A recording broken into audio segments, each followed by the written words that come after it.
Valid પ્રશ્ન છે તમારો, થેન્ક યુ. ટીમ લીડર અહીં પણ ધ્યાન રાખે છે એમ. નહીં, એમાં મારો પોતાનો સ્વાદ છે, કારણ કે મારાથી આજે આખું નહીં જોવાય એટલે અત્યારે એમ. થાય. સારું સારું. ઓકે, અહીંયા દેખાય છે ને. તો સમાધિ સમાધિ જીવન જીવવાની કલા છે અને સમાધિ અંત સમયમાં હોય છે એ વાત 100% સાચી નથી. અંત સમયમાં પણ હોય છે એ વાત સાચી છે. એ બંને વચ્ચે અંત સમયમાં જ હોય છે. આ વસ્તુ શું બતાવે છે કે ક્યારે કરવાની? બોલે છેલ્લે ઘડી કરવાની. એટલે જીવો જ્યાં સુધી તાકાત હોય ત્યાં સુધી પાપ કરો અને પછી જ્યાં તાકાત પતી જાય, પૂરો થઈ જાય તમારું, કઈક સંસાર કરવાના લાયક ના રહો તમે, ત્યારે જઈને સમાધિ લે, વાર્તા પૂરી. પછી એ તો અપઘાત. આવી પરંપરા હતી ભારતમાં, તમને ખબર છે? કાશીનો કરોત, કોઈને ખબર છે?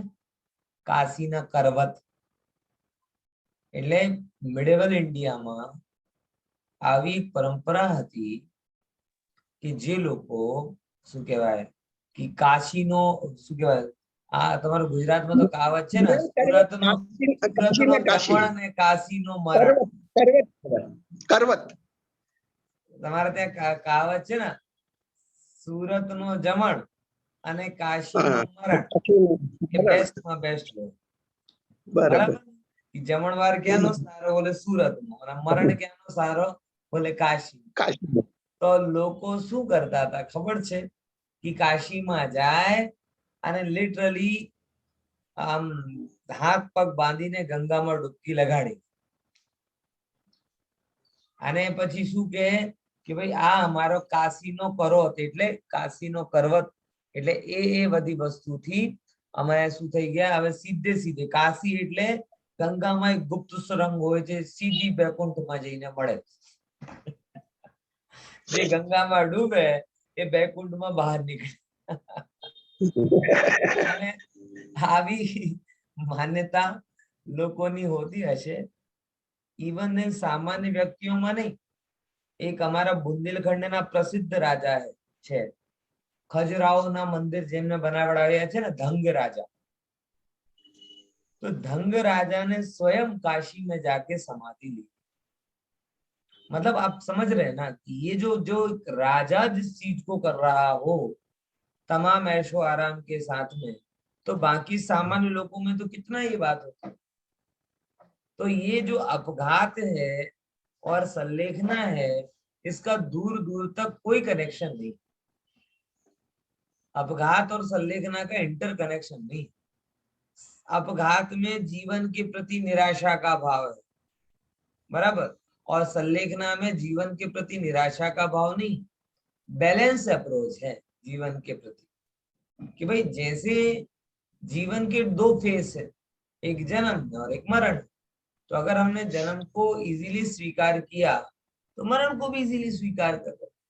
हमने जीवन के विस्तार को समझा तो जीवन को समेट भी रहे. यहाँ मरने की उतावल नहीं है, यहाँ मरने की उतावल नहीं है, बल्कि यहाँ तो जीवन को भली भांति विचार करके मोक्ष के प्रति प्रबल उत्साह है. समझ में आया कि नहीं आया? तो मरण समय में पण समाधि होती है और जीवन जीते जीते भी समाधि होती है. सच्चे अर्थ में देखा जाए तो जिसने समाधि पूर्वक जीवन जिया है वही समाधि पूर्वक मरण कर सकता है. ये बात एक फंडामेंटली सिद्ध है. ठीक है. डॉक्टर साहब ने एक किताब भी लिखी है, मैं उसे देख रहा था, ये मेरे उसमें थी. एक किताब है समाधि मरण जीवन का सार. वो भी बहुत अच्छी किताब है, आप लोग उसको पढ़िएगा. हुकुमचंद जी बारिल ने लिखी. वो छोटी किताब, बड़ी, एक बैठक में पूरी पढ़ ली जाए ऐसी पुस्तक है, बराबर. उस पर भी अपन चर्चा कभी बाद में करें. तो ये यहाँ पे संलेखना के बारे में कुछ बात की.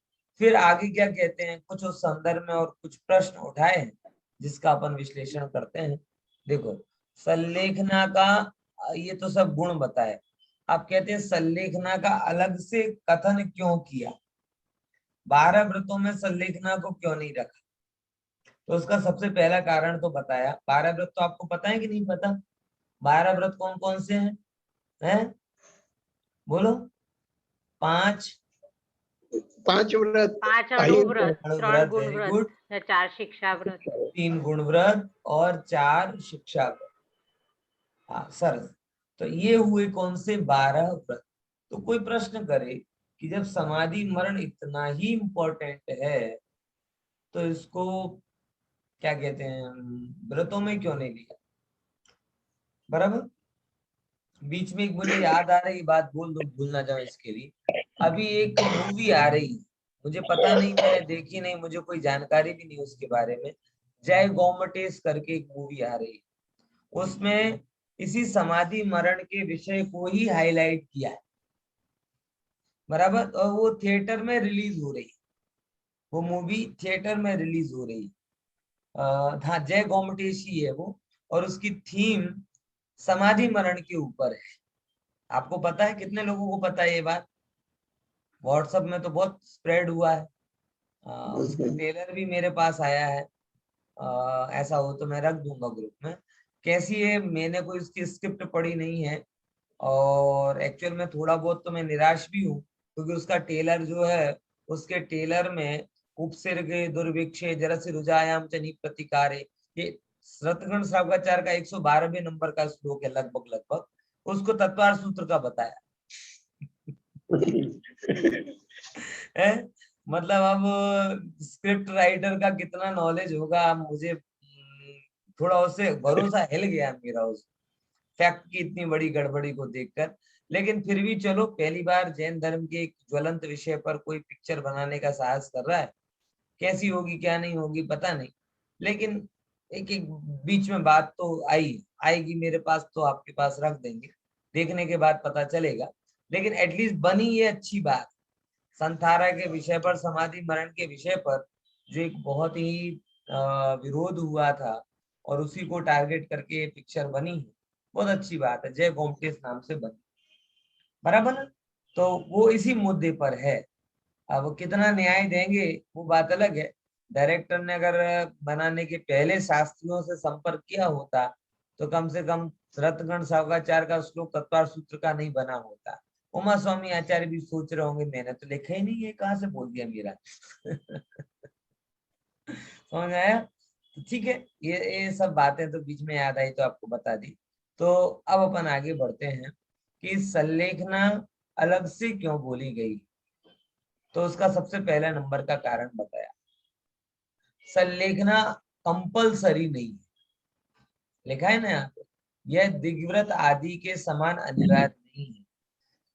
हो तो बहुत अच्छी बात है, नहीं हो तो कोई मतलब अनिवार्य नहीं। व्रती है, व्रती है तो उसके लिए 12 व्रत जरूरी है, लेकिन सल्लेखना व्रत के रूप में जरूरी नहीं। वो तो अच्छी बात, करना ही चाहिए, लेकिन वो व्रत के लिए जरूरी नहीं। फिर दूसरे नंबर की क्या बोला, घर का, घर का। और देखो एक और बात, मैं बीच में बात बोल रहा हूँ, जबरदस्ती सल्लेखना नहीं दिलवानी चाहिए, ना जबरदस्ती सल्लेखना लेनी चाहिए। खुशी बेन आपका भी संदर्भ प्रश्न मज जिसको, क्योंकि कई बार क्या होता है, मैंने ये अनुभव किया है, और आपको शायद मैंने पहले बताया भी है, कि किसी की उम्र ज्यादा हो जाए, तबीयत थोड़ी खराब हो जाए, तो उसके घर वालों को भी ज्यादा सेवा वेवा नहीं करनी हो, और सामने गांव में कोई साधु संत पंडित महात्मा हो, तो सब घर वाले पहुंच जाते हैं, बोले आप तो इनको समाधि दिलवा दो, आप तो इनको समाधि दिलवा दो। अब ये समाधि दिलवाने के पीछे उनका भाव क्या है, कि ज्यादा सेवा वेवा ना करनी पड़े, ज्यादा पैसा वैसा खर्च ना करना पड़े, ऐसे करके धर्म का धर्म हो जाएगा और प्रभाव इनका सुधर जाएगा। और वो लेने वाला ऐसे बेहोश पड़ा हुआ है, उसे ना, हाँ मैं उसको, मैंने देखा है आपके सामने, उसका ऐसा गला पकड़ के, तुम समझ लेखना ले रहे हो, और वो ऐसा ही है, और हाँ हाँ देखो हाँ बोल। अरे मार मार मुसलमान थोड़ी बनाया जाता, लेने वाले को पता नहीं है दिलाने वाले को पता नहीं है, तो ये कैसी संलेखना है? समझ में आया? इसीलिए बलजबरी जिसको लेना है उसकी तैयारी होनी चाहिए। अब उसे तो इतना साहस नहीं है कि दवा खाए बिना चल जाए, पानी पिए बिना चल जाए, आहार करे बिना चल जाए। तुमने अपने मन से लगा लिया इनकी उम्र बहुत ज्यादा है, अभी जिएंगे नहीं, संलेखना दिला दो, इनकी उम्र बहुत ज्यादा है, जिएंगे नहीं, संलेखना दिला दो। अरे तुम अपने मन से कैसे निर्णय कर सकते? क्या आधार है तुम्हारे पास? तुम कह रहे हो कुछ नहीं है, कोमा में आदमी 10-10 साल जी जाते हैं। इसीलिए आपको लग रहा है कि संलेखना दिला दें, ऐसा नहीं। आपकी संलेखना का भाव 100% होना चाहिए, लेकिन आपके 100% भाव के बावजूद भी आपकी संलेखना हो ही जाएगी, इसकी गारंटी। क्यों? क्योंकि जब तक दिलाने वाला तैयार ना करे, दिलाने वाले को खातरी नहीं हो, कंफर्मेशन नहीं हो कि भाई इसकी आयु कितनी है, इसका रोग अपरिहार्य है कि नहीं है, तब तक वो संलेखना दिलाने का सही अर्थ में अधिकारी थी। पॉइंट समझ में आया? और वो परमिट करे, उसके बाद आप आहार आदि का क्या कहते हैं, अंदर की इच्छा, और इच्छा मात्र से ही काम नहीं चलता, सेनन भी तो होना चाहिए। अंत समय में 4 प्रकार के आहार का त्याग कर दिया और जीवन में कभी एक उपवास भी ना किया हो, तो कैसे वो न्याय कर पाएगा उसके साथ? है? इसीलिए संलेखना के लिए कोई उतावल वाली बात थोड़ी है। हाँ, आपकी सहनन अच्छा हो, योग्य निर्यापक आचार्य जो आपकी समाधि करवा दे, आपकी इच्छा भी गहरी हो, आप परिसर सहन करने के थोड़े बहुत हैबिचुअल हो, भूख प्यास को कभी सहन किया हो, बराबर, तब जाके वो संलेखना हो तो श्रेष्ठ है। बाकी जबरदस्ती क्या कहते हैं, निर्णय बिना, देखे जाने बिना, तपास किए बिना, देखा देखी मान बढ़ाई के लिए संलेखना की बात करे, सो वो ठीक नहीं। मैं पालड़ी मंडल की बात बोलता हूँ, अभी तो वो शायद गुजर भी गए भाई। वो उनका प्रवचन में आने का एकदम उभर का चालू हुआ, मतलब आए तो ऐसे आए कि दोनों टाइम आए और नोट्स बनाए, और उसी समय लकीली पुरुषार्थ सिद्धि उपाय में संलेखना का वर्णन चल रहा था और संलेखना की महिमा चल रही थी। और वो संलेखना की महिमा चले तो बार बार मुझे कहें कि आप तो बस हमें संलेखना दिला दो। अरे क्या संलेखना दिला दो मुझे? अभी आप चल रहे हो, फिर रहे हो, दौड़, साधना करो, अभी संलेखना क्या कर? समाधि, ये तो संलेखना का मतलब भूखा रहना थोड़ी है। लेकिन उनको लगता है कि जैसे जीवन का क्या कहते हैं, अधिकतम एडवांटेज किस में मिलेगा अगली पर्याय में? बोले समाधि मरण से। और समाधि मरण क्या है? बोले भूखे रह के मर जाओगे तो अगले भाव में देव बन जाओगे। ऐसे कह के, और उसके बाद में 5-7 साल जिए और 2 महीने में उनका सोडा वाटर का घर का ऐसा पूरा हुआ कि फिर कभी मंदिर में दिखे ही नहीं। मतलब महीने 2 महीने तक ऐसा लगा कि मतलब सुबह शाम स्वाध्याय कर रहे हैं, ये कर रहे हैं, संलेखना ले लेंगे, संलेखना ले लेंगे, और 2 महीने बाद पूरा हो गया, फुश, सुरसुरिया। ऐसा बहुत होता है जगत में। आरंभे सूरा बहुत, आरंभे सूरा पता है ना? आरंभे सूरा क्या कहलाता है? कि जो काम शुरू करें तो बिल्कुल आरंभे सूरा, मतलब एकदम शूरवीर के बाद में, और बाद में सूरा का राह निकल जाता है और सुरसुरिया रह जाता है। सूरा चला गया, अब सुरसुरिया रह गया, अब पीपड़ी बज रही है बस। ऐसा धर्म नहीं होता। धर्म चढ़ते ग्राफ वाला, उतरते ग्राफ वाला नहीं। जो सच्चे अर्थ में धर्म होता है वो कैसा होता है? जैसे जैसे परिचय होता है वैसे वैसे साहस बढ़ता है, वैसे वैसे रुचि बढ़ती है, वैसे वैसे समय शक्ति बढ़ता है। वो कोई एक्सपेरिमेंट थोड़ी है धर्म। मन भाया तो कर लिया, नहीं भाया तो नहीं करेंगे, छोड़ देंगे। ये वही करते हैं जिनको समझ में नहीं आता है। ठीक है? तो आरंभे सूरा हर जगह मिलते हैं, लेकिन उनसे धर्म चलता नहीं। वो तो बस मन के मालिक हैं। मन के कारण थोड़े टाइम ये करने का मन होता है तो ये कर लिया, बाद में मन कहता है अब ये नहीं हो रहा, चलो क्या फायदा है, दूसरा कोई कर, वो कर लिया। वो काम करते करते थक जाएंगे तो तीसरा कर लेंगे, तीसरा थकेंगे तो चौथा कर लेंगे, ऐसे करते करते वो मोजीले व्यक्ति है, धर्मात्मा नहीं। बात समझ में आई ना, है ना। तो मन की मोक्ष के मार्ग के लिए स्थिरता बहुत चाहिए। गुरुदेव का एक वाक्य मुझे हमेशा प्रेरित करता है, सोई थी समुंदर काढ़वू होए, सोई थी समंदर खाली करू होए तो कितलो धैर्य જોઈએ। आम एक डिप करो, एमा ये पानी की एक बूंद आएगी, उसको दूसरी जगह छोड़ो, फिर डिप करो, फिर पानी की बूंद आएगी, फिर छोड़ो। कितना साहस चाहिए? बोले जितना साहस सुई से समुद्र खाली करने के लिए चाहिए, उतना साहस आत्मानुभव मोक्ष की प्राप्ति के लिए चाहिए। उभो उभो आमा कहीं थतो, ठीक है, समझा कि नहीं समझा? એટલે संलेखना तो जीवन भर की साधना का फल है भैया। संलेखना के बिना किसी का उद्धार होता नहीं। ठीक है, बहुत सारी बातें हैं, अपन तो इसमें चलेंगे। तो संलेखना अनिवार्य नहीं है, बराबर, जिसको करना है वो कर सकते। फिर देखो, घर का त्याग करने वालों के लिए उपदेश है कि जो घर का त्याग करे, बराबर, और घर का त्याग करने के बाद में सबसे राग छूट गया, देह से राग छूट गया, पर से राग छूट गया, तो वो लोग सहजता के साथ में संलेखना को धारण कर सकते हैं। अब देखो, यह संलेखना अणुव्रति के ही नहीं, महाव्रति के भी होती है।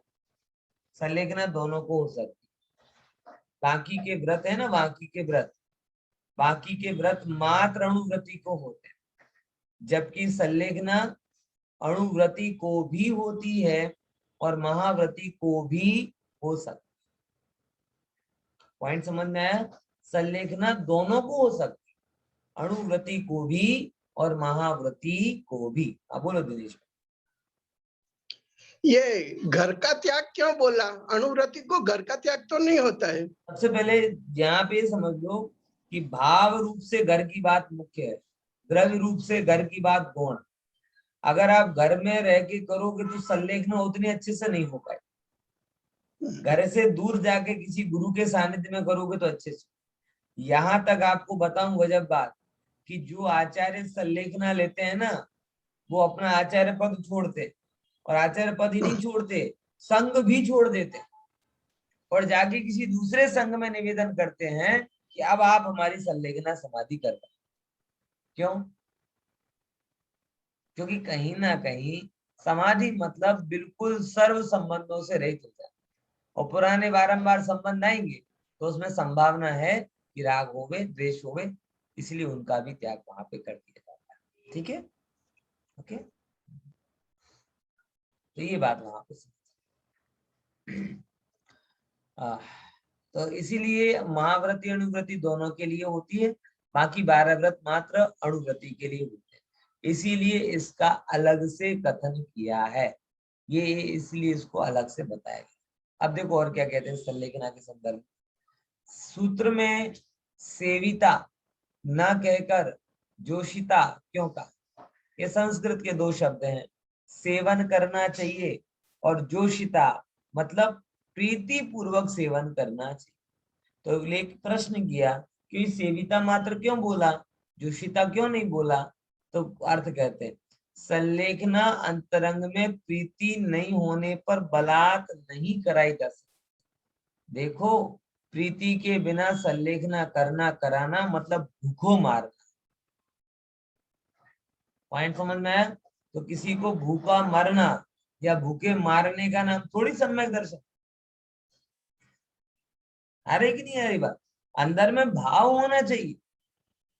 ये काला पानी की सजा थोड़ी दे रही, खाना पीना छुड़वा दिया, ये करवा दिया। आपको मोक्ष की प्रीति हो, आत्मा की रुचि हो, धर्म का अनुराग हो, संयम की भावना हो, तो ऐसा सब होने पर आपको ये मन में लगता हो कि अरे रे, ये खा खा कर तो पूरी जिंदगी निकाली, क्या लाभ हुआ?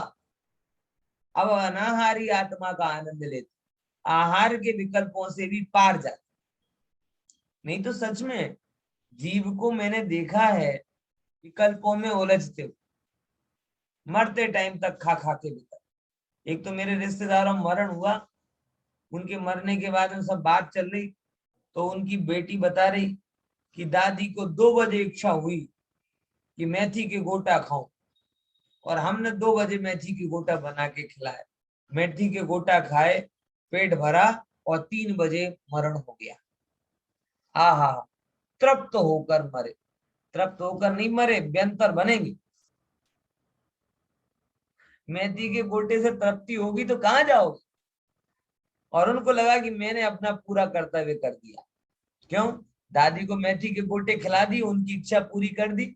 मैं धन्य ऐसी दादी और धन्य ऐसे पोते जिनको मरते टाइम मेथी के गोटे याद आ रहे, और बेटों बेटियों को भी ये लग रहा है कि भाई खिला दो, और नहीं खिलाए तो भूत बन के किचन में ही बैठेंगी। अच्छा है खिला पिला के तृप्त करके मरो, तो कम से कम बाद का हमें हैरान तो नहीं करेंगे। अतृप्त रहेंगे तो मेथी के पेड़ में जाएंगे, या वहीं रसोई में बैठ के भूत बन जाओगे रसोई में, तो हैरान करेंगे। ये निचली जाति के बेहतर ऐसे ही तो होते, जो जगत में कहते हैं ना भूत लग गया, वड़ गयो, उसके गुजराती में ना वड़ गयो, उसके दिनेश भाई भूत वड़गी गयो है, वड़गी क्यों गए? ये निचली जाति के जो बेहतर होते ऐसे ही होते। वर्गीय ये वर्गीय वहां भूख बढ़ गयो, ऐसे निचले होते हैं जिनके मतलब अपन अपन क्या कहें कि जैसे मनुष्य में रबारी रबारी नहीं, बागरी टाइप के लोग होते हैं ना, एकदम थर्ड क्लास। ऐसे ही जो थर्ड क्लास होते हैं देवों, वो ऐसे टुच्चे कुच्चे काम करते हैं, किसी से वो हो जाएंगे और फिर सिगरेट पिएंगे ना, ये करेंगे। ये सब निकृष्ट जाति के देव होते हैं। निकृष्ट जाति के देव जो उनमें पहुंच जाते हैं तो ऐसा काम वो करते हैं। पॉइंट समझ में आया कि नहीं है? खुशी बहन के दिमाग में बहुत प्रश्न आ रहे हैं, वो बाद में करेंगे चर्चा। है, समझे कि नहीं? माथे पे लिखे प्रश्न क्या करें? समझे कि नहीं समझे? चलो अपन लेंगे आपके प्रश्नों को भी लेंगे चर्चा में। समझ में आया कि नहीं है? तो ये है वो सब व्यवस्था। तो समाधि के पहले ये चीज को गहराई से आप समझना कि प्रीति होवे ना आपको, ये कोई भूखे रहो और भूखे की प्रीति हो गई। ये मैं इसलिए और कह रहा हूँ कि मुझे एक संस्मरण याद में आ रहा है। ये अभी थोड़े दिनों पहले ये तुषार भाई के पिताजी है ना, नलिन काका, जो थोड़े दिन पहले एक्सपायर हुए, वो कई बार कहते थे कि वो उनके गांव में एक श्वेतांबर स्थानक वासी साधु ने क्या कहते हैं समाधि ले ली, सल्लेखना ले ली। अब सल्लेखना ले ली तो ऐसी उम्र नहीं थी बहुत ज्यादा, या उम्र हो या नहीं हो वॉटेवर, लेकिन शरीर ऐसा नहीं था। लेकिन हठ योग के द्वारा कि नहीं पानी भी नहीं पीऊंगा ना ऐसे करूंगा, तो मतलब ऐसी प्रतिज्ञा ले ली और बलपूर्वक क्या किया, फिर उसका पालन किया। और प्यास बहुत लगे लास्ट में, तो वो प्यास की तड़प के साथ उनकी देह छूटी। तो बाद में कई बार कहते हैं कि बहुत सारे लोगों को उनके जैसी आकृति वाला वो किसी चौराहे पर मिले और बोले पानी पिलाओ पानी पिलाओ पानी पिलाओ, ऐसे वो प्रसंग बोलते। और पहले गांव के बहुत सारे बुजुर्ग ऐसे प्रसंग सुनाते थे, आजकल तो नहीं मिलते, पता नहीं सब तृप्त होके ही मरते हैं। समझ में आया? लेकिन ऐसे बहुत से प्रसंग वो नलन काका बताते कि वो ऐसा हुआ। तो अगर प्रीति पूर्वक सेवन नहीं करेगा तो एक संभावना ये है, ये निदान बंद ऐसा बन जाता है कि भाई तुम बलजबरी से करोगे तो ऐसी संभावना बन सकती है कि उस आत्मा के वो जल के साथ गहरे संस्कार हो जाए, और फिर उन संस्कारों से प्रेरित होकर वो दूसरी देह में जाए तो भी छूट ना पाए। तो वो स्वयं उससे परेशान हो, जैसे होता है ना कि वो कंजूसी के संस्कार होते हैं ना किसी के अंदर, पूरी जिंदगी कर कसर करके रहे, अब दिन फिर गए, करोड़ रुपए कमा लिए, तो भी कंजूसी के संस्कार नहीं जाते। वो जाएगा तो भाव करवाएगा, 25 के टमाटर होंगे तो 20 के दे, और 20 के देने के बाद में 2-3 और एक्स्ट्रा डाल दे। अब करोड़ों रुपए में कोई फर्क नहीं पड़ रहा उससे, लेकिन क्या करे, आदत बन गई उसकी। होता कि नहीं होता? तो ऐसा भी हो सकता है कि देव गति में पानी की कोई जरूरत नहीं होती, आहार की कोई जरूरत नहीं होती, लेकिन पूर्व की पर्याय के संस्कार इतने ज्यादा उसे प्रताड़ित करते हैं कि उन संस्कारों से प्रेरित होकर वो अन्य ऐसे काम भी कर सकते। पॉइंट समझ में आया कि नहीं है? इसीलिए यहाँ पे मुख्य कौन सा सब्जेक्ट बोला है, अकेले सेवन नहीं करना, प्रीति पूर्वक सेवन कर। पॉइंट समझ में आया? संलेखना को अपना लास्ट स्टेटस मत बनाना कि हमें तो स्टेटस के लिए संलेखना लेनी, हम सूरवीर है। जैसे बहुत सारे लोग 8-8 10-10 दिन के उपवास कर लेते ना, वो उनको और कोई भाव नहीं होता है, बहुत और कोई भाव नहीं होता। मतलब हमारे मुक्षु में एक बच्ची थी, उसने 10 दिन के कभी मंदिर नहीं आती थी और 10 दिन के उपवास कर लिए सीधे। मैंने फिर वो सब प्रोग्राम किया, बुलाया, तो मुझे सहज ही भाव हुआ, नहीं बेटा तू तो कभी मंदिर भी नहीं आती थी, 10 दिन उपवास करने का क्या सोच? अरे बोले मेरी सब सहेलियां वो ऐसे कहने लगी तो तुम दिगंबर, हम लोग उपवास ही नहीं करते। तो मैंने बता दिया सब कि हमारे अंदर में शक्ति की कमी नहीं है, लो 10 उपवास, तुम्हारे तो 8 हम 10। बहुत अच्छे बेटा। तुम्हारा ये क्या है? ये शक्ति प्रदर्शन के लिए धर्म, ये धर्म नहीं है, ये तो एक प्रकार का स्टेटस। तो संलेखना के नाम पर कोई उसे स्टेटस के रूप में यूज करे कि भाई देखो हमारे अंदर भी कोई ऐसे वैसे नहीं है, हमने अंतिम समय तक धर्माराधना की, देखो भूखे मर गए, तड़पते रहे पानी से लेकिन पानी नहीं पिया, ये नहीं है। प्रेम होना चाहिए संलेखना के भाव के, नहीं तो खोटे संस्कार पड़ जाते। सहज तो होना चाहिए, खोटे संस्कार से जीव का बहुत बिगाड़ होता है। Got it? हाँ, तो इसीलिए यहाँ पे जोशिता शब्द बोला है। एक एक शब्द में कितना अंतर है। सेविता यानी जोशिता, सेविता बोले तो बोले कि भाई ये इसमें तो बल जबरी भी हो सकती है, लेकिन जोशिता मतलब क्या कह रहे हैं? प्रीति पूर्वक सेवन करना चाहिए, ये बात यहाँ हाईलाइट की। अब आगे देखो, बहुत अच्छा प्रश्न किया, बड़ा वैलिड प्रश्न है। क्या संलेखना करने वाले को आत्महत्या का दोष लगता है? बराबर ना लाग, क्यों नहीं लगेगा साहब? फांसी लगाने वाले को आत्महत्या का दोष लग रहा है, संलेखने वाले को आत्महत्या का दोष क्यों नहीं लग रहा? बोले नहीं, कारण अब बताते, वन बाय वन बताते। सबसे पहले नंबर, प्रमाद का, किसका? प्रमाद का अभाव होने से दोष नहीं लगता। किसका अभाव होने से? प्रमाद का अभाव होने से। बराबर, अभी अभी तक देव सो रहे थे ना, आज देवों ने प्रमाद छोड़ दिया, देवों ने प्रमाद छोड़ दिया तो लोगों की शादियां होने लगी। आगे ना, आज देव प्रबोधनी 11, देव सो रहे थे, अब वो 4 महीने तक सोते रहे, आज उठ गए, अब देव उठनी 11 है। तो प्रमाद नहीं, इसमें प्रमाद से हिंसा होती, और अगर उनके अंदर में प्रमाद ही ना हो, संलेखना मतलब कांस्टेंट जागृति, इतनी जागृति कि आहार पानी में भी हम अपने उपयोग को प्रमादी नहीं होना चाहिए, इतनी ज्यादा आत्मा की तन्मयता, इतनी ज्यादा आत्मा की निकटता। समझे कि नहीं समझे? क्या बोला वहां पर कि किसी भी रूप में प्रमादी नहीं होना, प्रमाद का युग होता है तो हिंसा होती है, और प्रमाद का योग नहीं हो तो हिंसा नहीं।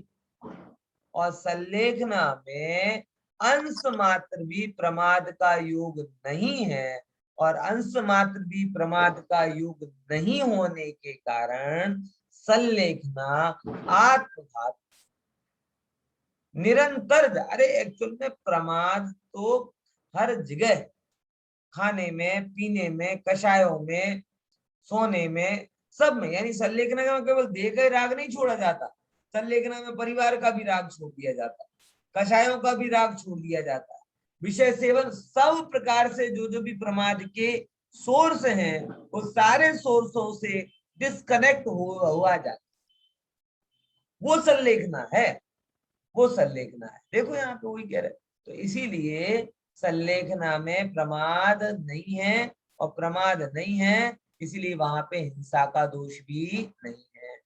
ठीक है, देखो, क्योंकि धर्म बड़ा गजब है, अपने पहले से ही बताया गया है कि प्राणी मरे या ना मरे, हिंसा अयत्नाचार, अयत्नाचार पूर्वक अगर आप रह रहे हो तो मरे या ना मरे तो भी हिंसा हो रही, और यत्न है आपका तो नहीं मरे या मरे तो भी अहिंसा हो। समझ में आया? तो यत्न पूर्वक उसका जीवन रहता है, इसीलिए उसमें प्रमाद नहीं आता।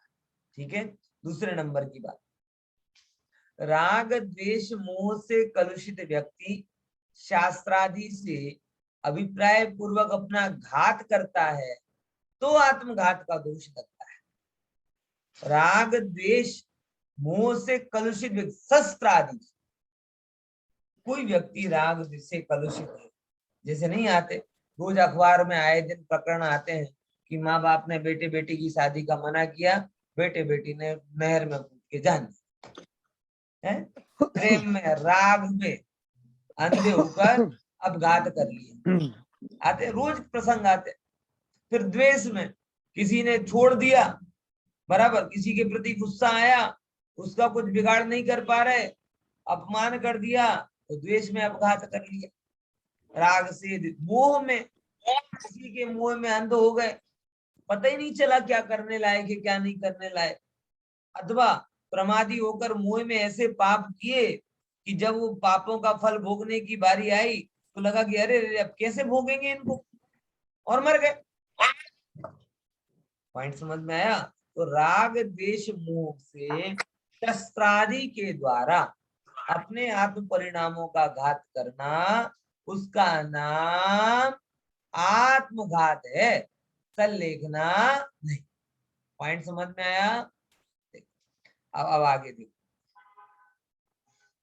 तीसरे नंबर की बात, सल्लेखनाधारी के राग द्वेष आदि कलुषताएं नहीं, राग द्वेष की कलुषता नहीं, वो कोई कलुषता में नहीं जी रहा, कोई कालुष्य नहीं उसके अंदर, कर्जा नहीं किया उसने, किसी को मुंह दिखाने लायक नहीं रहा, ऐसा नहीं है उसके अंदर में, तो आत्म कल्याण का जोर, और तभी सल्लेखना लेता है जब वो निर्णय कर सके कि ये सब होने पर भी मेरे परिणाम बिगड़ेंगे नहीं, इसीलिए उसे आत्मघात का दोष नहीं लगता। ठीक है, कोई इस संदर्भ में प्रश्न है? नहीं तो अगला सूत्र लें। अब देखो एक बहुत अच्छा सूत्र आता है 23rd नंबर का। हाँ बोलिए दिनेश। हाँ, यदि आधा संस्कारा हुआ और उसको लगा कि हमको अभी ये सहन नहीं होता है तो वापिस जा सकता है क्या? नहीं नहीं नहीं नहीं, इसीलिए तो कह रहे हैं योग्य गुरु की आवश्यकता, क्योंकि इसके जो नियम हैं वो आमरण, आप अच्छा। समझ रहे हैं, उसके जो नियम हैं ये कोई वो नहीं। तो आप सल्लेखना मत बोलो ना, आप प्रतिदिन के लिए आहार का त्याग करो, मतलब सल्लेखना नाम से त्याग मत करो। आपको लग रहा है कि भाई मैं आज आज मेरे को आहार का त्याग, ठीक है, अगले दिन फिर आहार का त्याग, तो उसमें नियम भंग नहीं होगा आपका। अगर आपको लगे कि भाई मैं दृढ़ता, और उसकी पद्धति है, चलो मैंने आपको बताया ना कि एकदम आहार को नहीं छोड़ा जाता, एकदम पानी नहीं छोड़ा जाता, पहले आहार छोड़ा जाएगा, गरिष्ठ आहार छोड़ा जाएगा, सामान्य आहार छोड़ा जाएगा, फिर उसके बाद में दूध छाछ आदि छोड़े जाएंगे, फिर पानी छोड़ा जाएगा। बराबर। ये पूरा क्रम है, और ये सब मन से नहीं किया जाता, आप समझो, एक अनुभवी गुरु की आवश्यकता वहां होती है। सल्लेखना अपने मन से नहीं लेना, बार बार कह रहा हूं इस बात, अपने मन से नहीं लेना, जब तक अनुभवी ज्ञानी गुरु निर्यापक का संयोग ना मिले, जो कर चुका है, करवा चुका है, ज्ञाता है, वो आपको निमित्त ज्ञानी से आपके शरीर की अवस्था आदि को देखकर ये बता सकता है कि किस समय किस बात की जरूरत। बराबर, अपने मन से करने जाओगे तो अखतरे हो जाएंगे, परिणाम बिगड़ेगा और लाभ होगा। इसलिए अगर आपको किसी को भी ऐसा लगे तो अपने मन से सल्लेखना नाम मत लो उसे आप बोलो कि आज के दिन मेरे 4 प्रकार के आहार का त्याग है, दूसरा फिर दिन है, फिर बोलो कि आज मेरे 4 प्रकार के आहार का त्याग है, फिर ऐसे करते करते आपको जैसी अनुकूलता हो वैसा करो, तो नियम भंग भी नहीं होगा, परिक्रम होगा। और सबसे मेन बात, तो जब आप स्वस्थ हो तब स्वाध्याय संयम पर ध्यान, मरण के टाइम का विचार मत।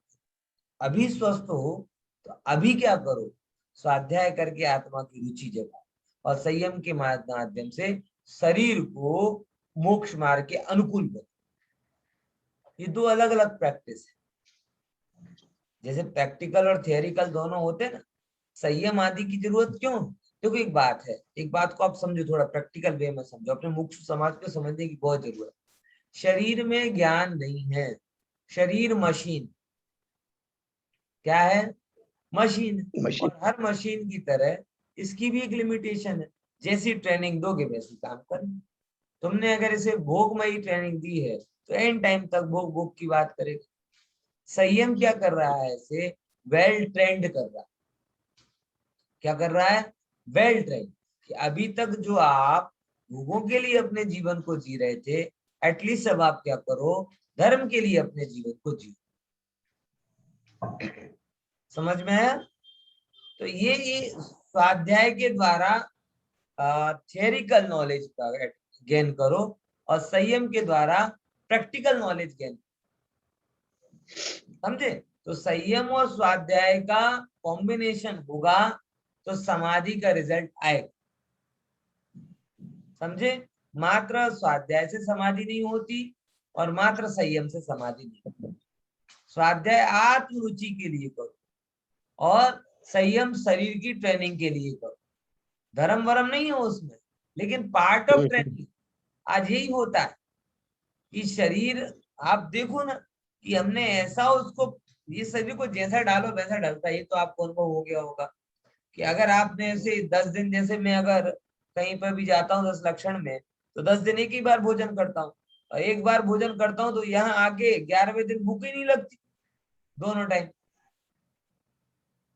एक ही बार भूख लगती। मतलब क्या हुआ? उस शरीर की ऐसी प्रैक्टिस हो गई। यानी एक बार के भोजन में भी चल सकता है, अरे भोजन के बिना भी चल सकता है। आप समझ लो, जैसी ट्रेनिंग दोगे वैसा हो जाएगा। अब हमने वो सब अंग्रेजियों की ट्रेनिंग पकड़ ली, 4 टाइम खाने की, नाश्ता, फिर लंच, फिर हाई टी,